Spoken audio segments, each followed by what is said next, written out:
Imagine a typical morning in the financial district of any major American metropolis. You walk past majestic glass and concrete buildings emblazoned with the logos of Chase, Wells Fargo, or Citibank. For most people, these buildings are fortresses that take their money in the form of fees and interest on loans. But inside these fortresses, a parallel reality exists. There are doors that open silently and carpets that absorb the sound of footsteps. Most bank clients don't even know these areas exist. But once your balance crosses $250,000, the bank's architecture changes specifically for you. In the US, this level of wealth is officially classified as mass affluent. It's the dressing room of the true elite. You're not yet rich by Wall Street standards, but you're already valuable enough that the bank will spend money to keep you. Let's uncover the first loophole. Why $250,000? It's a magic number in the American banking system because that's the amount insured by the FDIC. Anything higher is a risk for you, but pure profit for the bank. At this level, the bank turns on the individual seduction protocol. You're assigned private client or preferred reward status. You're given a card made of a heavy metal alloy. When you throw it on a restaurant table, it makes a distinctive jingle that tells everyone, this guy has money. And that's the first psychological manipulation. The bank sells you a sense of superiority for the cost of a $5 piece of metal. While you enjoy this weight in your wallet, the bank implements the anchor capital strategy. Your $250,000 is the perfect fuel. According to reserve rules, the bank can use this money to issue car loans or lines of credit to dozens of other people at 15 to 20% per annum. You are their liquidity base. But what do you get in return? The real loophole at this level is called relationship interest rate kickback. The average person takes out a mortgage and sees the rate dictated by the market and the Federal Reserve. But you walk into the office of your personal banker, a position designed specifically to make you feel important.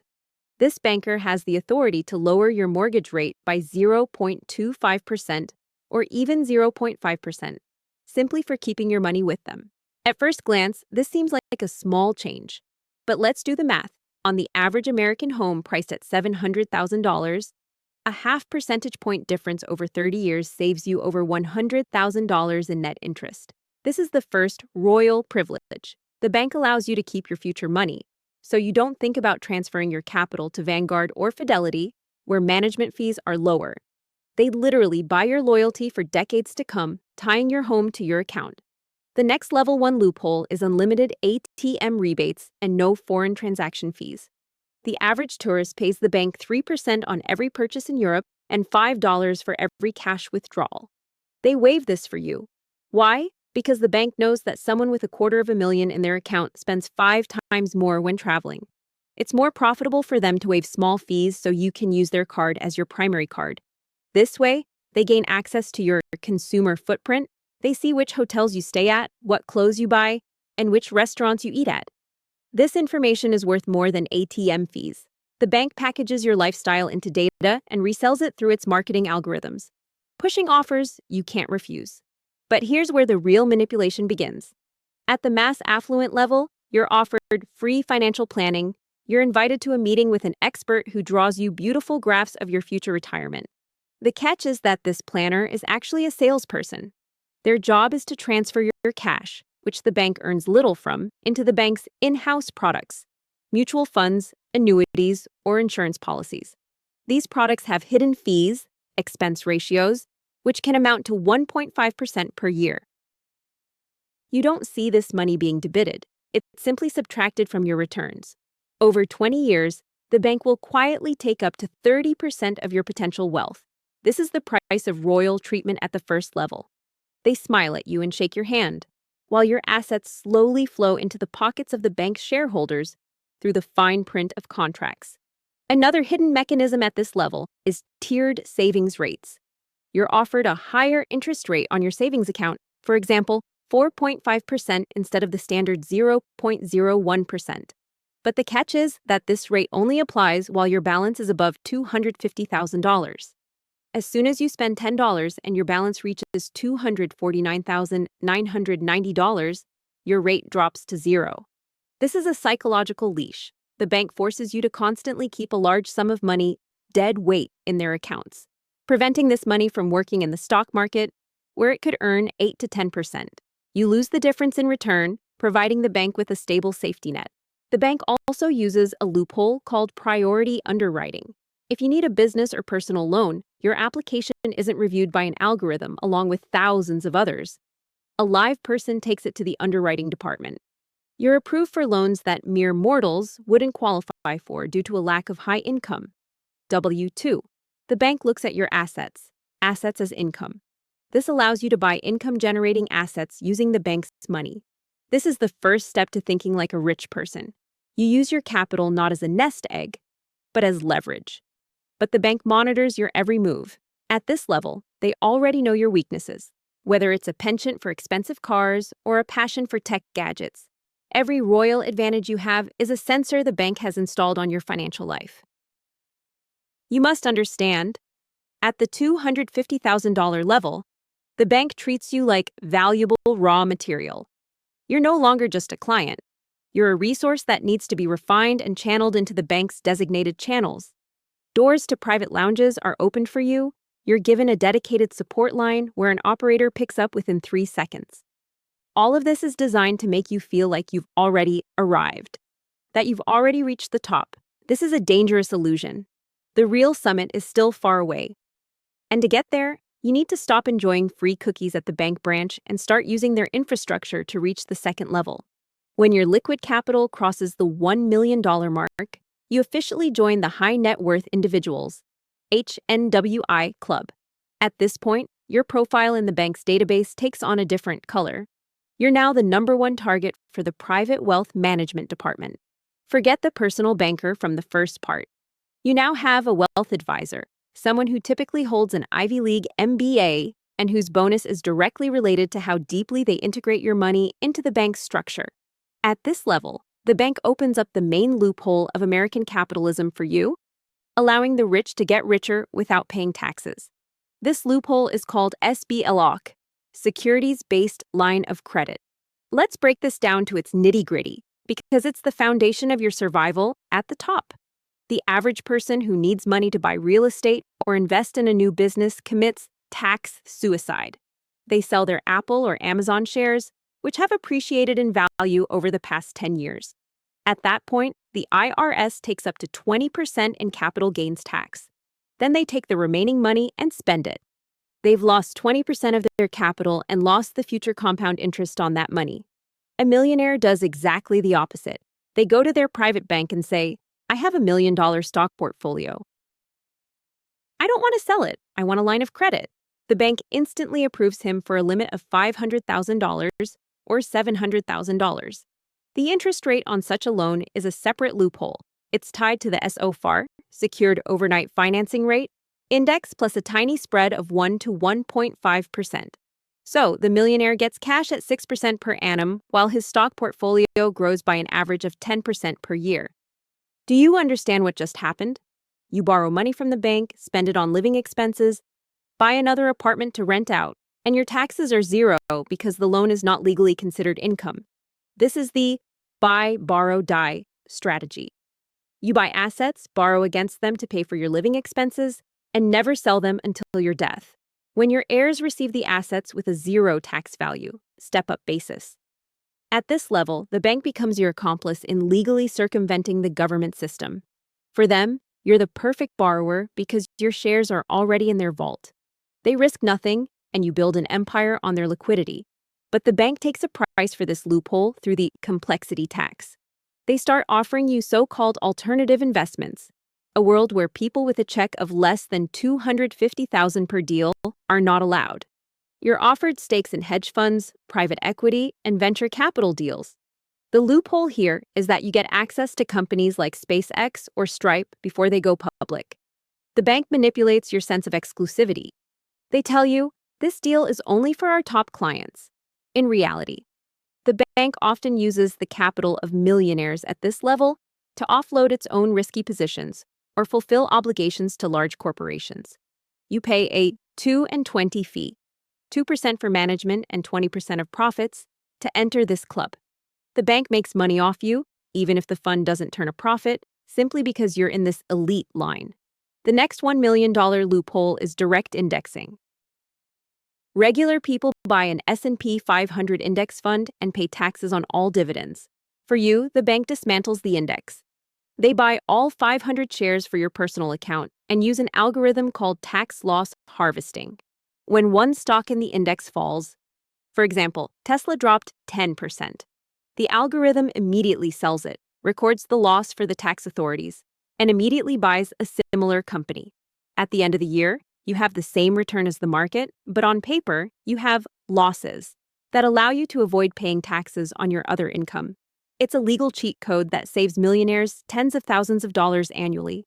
The bank touts this as master management, but in reality, it's just software code for which they charge you a higher fee for active management. At this level, the bank also opens the door to the world of custom credit underwriting. While a bank might say no to an average person due to a low credit score or lack of a stable salary, W-2, for a millionaire, a FICO credit score is just a formality. The bank looks at your holistic balance sheet. You might not work a day a year, but if you have $1 million in assets, the bank will give you a loan to buy a commercial building using your future rental income as collateral. They create loopholes in their own security rules so you can use leverage. Why? Because at the second level, you're no longer just a client, you're a commission generator. Every transaction, every loan, every currency purchase brings the bank a spread. They treat you like a king because you're their top-tier cash cow. You're invited to private dinners with Wall Street analysts where you're given insights that are actually carefully crafted marketing campaigns to get you to invest even more money in sectors that benefit the bank. But there's a dark side to this royal treatment. It's called infrastructure takeover. When you have $1 million, the bank offers to transfer everything to them. Your mortgage, your children's education accounts, 529 plans, your IRAs, and your business account. They do everything to become your financial operating system. The catch is that once you integrate all your flows into one bank, the switching cost becomes astronomical. Switching banks requires months of paperwork, audits, and closing credit lines. The bank knows this and begins gradually, by 0.1% per year, raising fees or lowering deposit rates. You're in golden handcuffs. You feel like a VIP because you're given tickets to the US Open tennis tournament. But at the same time, the bank is making millions off of your inertia. Another manipulation tool at this level is lending for lifestyle. The bank encourages your spending. You're offered unlimited credit cards like American Express Centurion through a partnership or JP Morgan Reserve. This is a loophole for psychological control. You're allowed to spend hundreds of thousands of dollars a month without asking questions. This creates a sense of unlimited power, but in reality, the bank is simply increasing the amount of assets they can lend against. The more you spend, the more you owe, and the more closely you're tied to their private wealth department. You become a rich borrower who brings the bank a steady income without any risk on their part. At $1 million, the bank also starts working with your children. Junior Executive Wealth programs are introduced. Your 16-year-old is invited to financial literacy classes at the bank's headquarters. This seems like care, but it's pure recruitment. The bank wants the next generation of your family to be loyal by default. They create a succession plan so that after your death, the capital doesn't drain away. This is a loophole for perpetual ownership. You think the bank is serving you, but in reality, the bank is developing a strategy for owning your money for the next 50 years. You've earned this treatment through your hard work, but you must remain sober. $1 million royal service is merely grease for the machine that drains your liquidity. Your job is to collect their S-block, use their tax loss harvesting and direct indexing, but never let their advisors make decisions for you. You should be the one with your finger on the pulse, not the one sleeping in a leather chair in the private lounge while the bank siphons your money into its own pockets. When your net worth crosses $10 million, you officially move from the rich category to the ultra-high net worth individual, UHNWI category. At this level, the bank ceases to be a place where you keep your money. It becomes your family office, your legal shield, and your personal lobbyist. While at previous levels you were offered ready-made products, here the bank creates products specifically for you. This is where the main loophole for the true elite opens up: institutional capture. Let's break down how it works. Regular people buy stocks on the stock exchange and are exposed to volatility. For you, a bank gives you access to custom-designed structured notes. Imagine you want to invest $5 million in the tech sector, but are afraid of a downturn. The bank creates a contract for you. If the market rises, you keep 80% of the profit. If the market falls 20%, you lose nothing. If the market falls 50%, your loss is limited to 10%. How is this possible? The bank uses its own derivatives desks to package your risk and resell it to small retail investors. You literally transfer your risk to those waiting in line at a brick-and-mortar branch. It's a protected growth loophole, available only to those whose checks begin with 7 zeros. You play in a casino where the bank guarantees you won't lose more than a certain amount because your money is their strategic reserve. The next loophole is jurisdictional masking. At the 10 million level, the bank starts offering you asset protection trusts in states with unique laws, like South Dakota or Nevada. Why is this important? The U.S. has a transparency law, but these states are essentially domestic tax havens. The bank helps you create a structure in which you formally own nothing but control everything. Your assets are protected from any lawsuits, divorces, or creditor claims. Even if you're sued for $100 million, the lawyers will hit the wall of the bank-managed trust. The bank becomes your digital bunker. They charge huge fixed fees, retainer fees, for this, but in return, they give you something that can't be bought with ordinary money: absolute legal immunity. But the most cynical mechanism here is political influence lending. Banks like Goldman Sachs or JP Morgan have their own lobbying groups in Washington. When you're a client of this caliber, the bank can arrange a meeting with a senator or a private state dinner for you. This is a soft power loophole. You're encouraged to invest in government-subsidized projects, for example, green energy or affordable housing, opportunity zones. The loophole is that these investments allow you to completely eliminate taxes on the profits from your other businesses. The U.S. government gives tax breaks to those who invest in problem zones, and the bank finds these zones for you, taking a cut for its consulting. You look like a benefactor and nation builder, but in reality, you're simply using a law dictated by your bank to keep every penny in your family's pocket. At $10 million plus, the bank also activates the Global Liquidity Arbitrage Protocol. If you need cash in euros in Paris or yen in Tokyo, you don't have to exchange currencies or pay spreads. The bank opens a local currency line of credit secured by your U.S. assets. This allows you to instantly move capital across borders, bypassing currency controls and regulatory scrutiny. You live in a borderless world, where the bank acts as your universal passport. They treat you like a sovereign state. To them, you're a miniature too big to fail.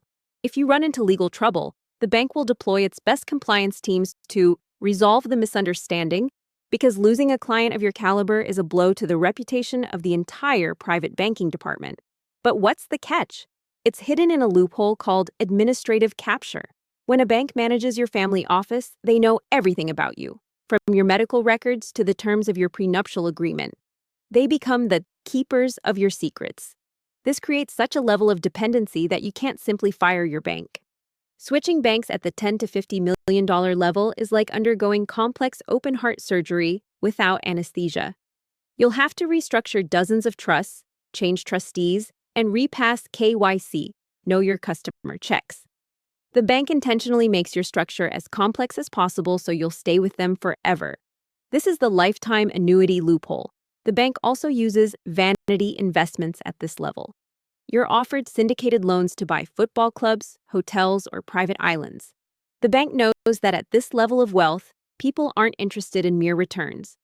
They're interested in legacy and status. They're selling you the opportunity to be in the same room with other billionaires. The catch is that the bank takes a commission for organizing this club, while shifting all the risk to you. If the hotel fails, the bank still gets its commission for arranging the deal. They manipulate your desire to make history, turning your ego into their passive income. And finally, the most important aspect of the $10 million plus level is inheritance of power. The bank creates private foundations for your children. This isn't just a charity. It's a loophole that allows your children to hold leadership positions in the foundation with huge salaries, fund their travels as business missions, and avoid paying taxes because the money technically belongs to the charity. The bank trains your heirs to use this system so they don't squander the capital and continue to feed the banking machine for generations. The bank becomes your family's genetic partner. Being treated like royalty at the 10 million level isn't about free coffee. It's about access to the levers of reality. The bank is your personal architect, building a world around you where the rules of everyone else cease to apply to you. Your job at this level is to understand that the bank doesn't answer to you. It's only temporarily leasing you its tools. To be a true king, you must know how these tools work and always have a red button, the ability to withdraw part of your capital into physical assets, gold, land, direct ownership of companies, that the bank can't block with a single button. In the world of the super rich, the bank is your servant who dreams of becoming your guardian. Never give it that chance. When your net worth reaches $100 million, you're no longer just a rich client. You become an institutional player. At this level, known in the US as the centimeter millionaire, you transcend the boundaries of standard private banking. Your interests are now served not just by a bank branch, but by an entire ecosystem directly linked to the Federal Reserve's liquidity. This is where the most secure loophole, primary dealer access, opens. Let's break down the mechanics. Ordinary people, even millionaires, buy US government bonds, treasuries, through intermediaries. But at the $100 million level, the bank gives you the opportunity to participate in treasury auctions directly or through their internal gateways. Why is this important? It's a risk-free arbitrage loophole. You earn returns on par with those of the world's largest banks. In times of crisis, when the market is turbulent, you can invest your hundreds of millions in short-term bills. Secured by collateral, the bank provides you with at the internal rate. You effectively become a mini bank, profiting from the stability of the state itself. At this level, the bank treats you with respect bordering on fear, because your sudden departure could create a hole in the regional branch's liquidity. The next loophole is sovereign optimization through trust landscapes. At the $100 million level, standard Nevada trusts are no longer sufficient. The bank helps you create a structure called a Family Trust Company, FTC. This loophole allows you to create your own bank for your family's needs. Your FTC can issue loans to your children, buy real estate around the world, and invest in any asset, completely bypassing the oversight of regular financial institutions. You are your own bank, your own regulator, and your own auditor. The partner bank here acts merely as a technical provider. They give you the keys to the back door to the global financial system, SWIFT, allowing you to move tens of millions of dollars in the shadows, where even the IRS doesn't see them until they become real income. But how can you, someone who might just be starting out, apply this royal knowledge? Herein lies the most important part of our scenario: reverse wealth engineering. You shouldn't wait until you have $100 million to start exploiting loopholes. You should start thinking in terms of these levels right now. 1. Use $250,000 level psychology. Never pay bank fees. If a bank charges you $12 for account maintenance, it's a sign you're food to them. Find a bank, for example, online banks like Schwab or Ally, that offers private client terms for regular people. Get free ATM rebates and no foreign transaction fees now. This will save you the first $1,000, which will fuel your growth. 2. Implement a $1 million S-block level strategy. Once you have your first $25,000 to $50,000 in stocks, don't sell them if you need money for a car or repairs. Look for brokers that offer low-interest margin loans, Interactive Brokers, or similar. Use your stocks as collateral. This is your first step toward the buy, borrow, die strategy. You learn to use debt as a tool, not a yoke. This is the very loophole that separates the consumer from the investor. 3. Apply $10 million level logic, tax shield. Don't wait until you're millions to start optimizing your taxes. Use Roth IRAs and 401ks the way the rich use their trusts. They're your legal, internal tax havens. Every dollar you save in taxes today is $2 in your pocket tomorrow, thanks to compound interest. Banks hope you'll be lazy and just put your money into their standard pension funds. Don't do that. Manage your portfolio yourself using zero-fee tools. But remember the main trap banks have set at every level: the illusion of security through centralization. Banks want you to keep everything with them. This is their main loophole for control. To truly be royal in the world of finance, you must follow the anti-fragility rule. Your capital must be distributed in such a way that no bank or government can flip the switch. Part of the money in liquid shares. SB lock loophole. Part of a physical property, tax depreciation loophole. Part in instruments outside the banking system, crypto assets in cold storage or physical gold. The banking system is a game in which the rules are written for those who read them. The net worth levels we've analyzed aren't just stages of wealth, they're degrees of your freedom from manipulation. At 250,000, you stop paying the entry fee. At 1 million, you stop paying consumption taxes.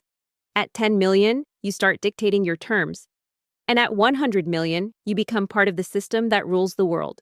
Your journey begins when you stop being a client and become an operator.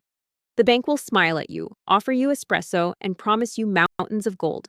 Take their tools, exploit their loopholes, enjoy their service, but never forget. In this casino, the only way to consistently win is to understand how the roulette wheel works.